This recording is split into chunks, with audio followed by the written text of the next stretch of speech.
Assalamualaikum warahmatullahi wabarakatuh. Perkenalkan, nama saya Jamila Perdita dengan NIM 1225125 dari Prodi Teknik Industri. Jadi di sini saya akan menjelaskan pertanyaan nomor 1, yaitu menghitung dosis total D dan membandingkan dengan nilai ambang batas. Misalnya NaB sama dengan 250 ppm dikali jam. Jadi yang pertama itu ada D sama dengan 20 T dikurang 60 per 0,5 E pangkat min 0,5 T dengan batas atas 8 dan batas bawah 0.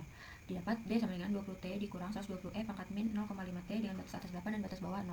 Di sini kita dapat substitusi batas atas 8 dan batas bawah 0, yaitu dengan D sama dengan 20 dikali 8 dikurang 120 E pangkat min 0,5 dikali 8 dikurang 20 dikali 0 dikurang 120 E pangkat min 0,5 dikali 0. Didapat hasil 160 dikurang 120 E pangkat min 4 dikurang 0 dikurang 120 E pangkat 0. Didapat hasil lagi 160 dikurang 120 E pangkat min 4 dikurang 120. Didapatkan hasil yaitu 280 dikurang 120 E pangkat min 4. E pangkat min 4 sama dengan 0,0183. Selanjutnya 120 dikali 0,0183 diperoleh hasil 2,196. 280 dikurang 2196 sama dengan 277,8 dan dapat hasil D sama dengan 277,8 ppm dikali jam. Jadi di sini lebih besar dari NaB, artinya paparan melebihi NaB berarti kondisi tidak aman. Berarti 20 dikurang 60 E pangkat min 0,5 T menghasilkan luas area di bawah kurva yang lebih tinggi dari batas aman. Sekian penjelasan dari saya. Wassalamualaikum warahmatullahi wabarakatuh. Perkenalkan, nama saya Devintara Mamaisari dengan NIM 1225115. Jadi di sini saya ingin menjelaskan pertanyaan nomor 2, yaitu tentukan kapan konsentrasi gas turun di bawah 40 ppm. Jadi tujuan dari soal ini adalah mencari waktu atau T ketika konsentrasi gas bercahaya di area kerja menjadi kurang dari 40 ppm atau part per milian. Kita menggunakan rumus yaitu CT sama dengan 20 ditambah 60 E pangkat min 0,5 T.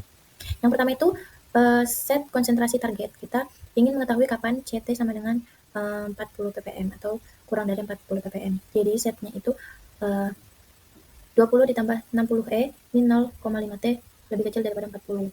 Selanjutnya kita isolasi eksponensial dengan kurangi kedua sisi persamaan dengan 20. Jadinya kedua sisi itu dibagi 20 jadi menghasilkan 1/3.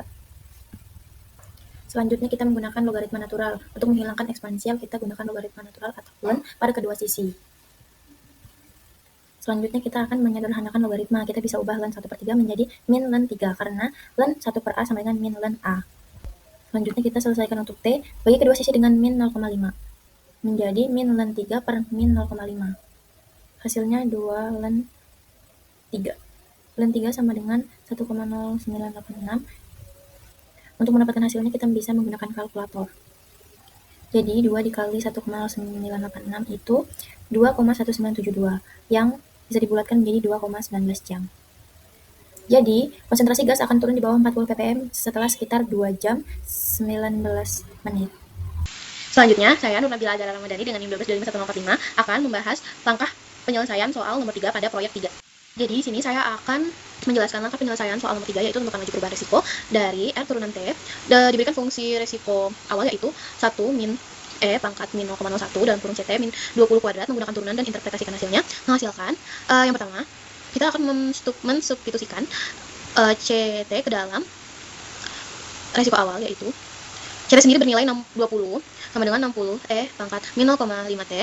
Lalu setelah disubstitusikan masuk ke dalam RT menghasilkan 1 min E pangkat min 0,01 dalam kurung 20 sama dengan 60 E pangkat min 0,5 T dikurang 20 kuadrat, dan dari substitusi tersebut menghasilkan 3600 E pangkat min T, dan setelah itu menghasilkan RT sama dengan 1 min E pangkat min 36 E pangkat min T. Lalu di sini kita akan mencari R turunan T dari dimulai dengan D per DT dalam kurung 1 min E pangkat min 36 E pangkat min T, dan di sini turunan dari konstanta 1 adalah 0, turunan dari EU adalah EU kali U turunan, dan dalam kasus ini U sendiri bernilai min 36 E pangkat min T. Lalu semuanya lalu setelah itu semuanya menghasilkan min E pangkat min 36 E pangkat min T dikali min 36 dikali E pangkat min T, dan menghasilkan min E pangkat min 36 E pangkat min T dikali min 36 E pangkat min T, dan turunan dari T adalah 36 E pangkat min T, E pangkat min 36 E pangkat min T. Hasil ini mengindikasikan bahwa laju perubahan risiko negatif yang berarti risiko keselamatan menurun seiring perubahannya paparan.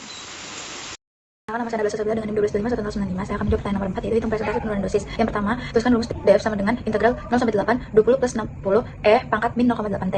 Kemudian dihitung sehingga hasilnya menghasilkan 20 T kurang 75 E pangkat min 0,8 T. Kemudian substitusikan atas dan bawah, yaitu DV sama dengan 20 dikali substitusi atas, baru masukkan rumus tadi yang 75 E pangkat min 0,8 kali 8. kurang 20 dikali 0 yaitu substitusi bawah dikurang 75E pangkat min 8 kali 0. Hasilnya akan menghasilkan 235 dikurang 75E pangkat min 6,4. Kemudian cari E pangkat min 6,4 yaitu 0,00166. 0,00166 tadi dikali 75 yaitu 0,1245. Kemudian 235 dikurang 0,1245 sama dengan 234,8755. Itu adalah dosis baru. Kemudian cari delta D. Delta D itu sama dengan D dikurang DF, berarti dosis asli kurang dengan dosis baru. Menghasilkan 42,928 ppm jam. Menghitung presentasi penurunan itu sama dengan delta D per D dikali 100%. Bukan 19,45%.